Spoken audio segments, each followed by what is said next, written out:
Hey guys, in this video, I'll show you how to export Canva to PowerPoint with animations. Alright, let's begin.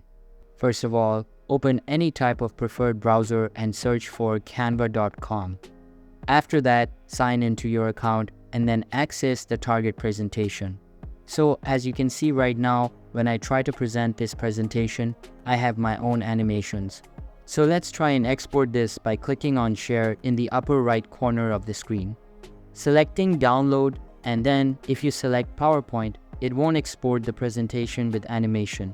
So what you want to do is select MP4 video extension and then download it.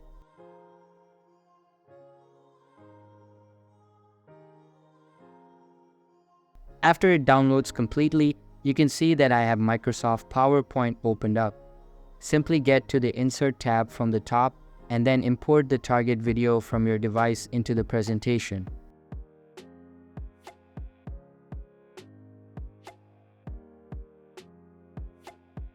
You can see that the animations were not excluded.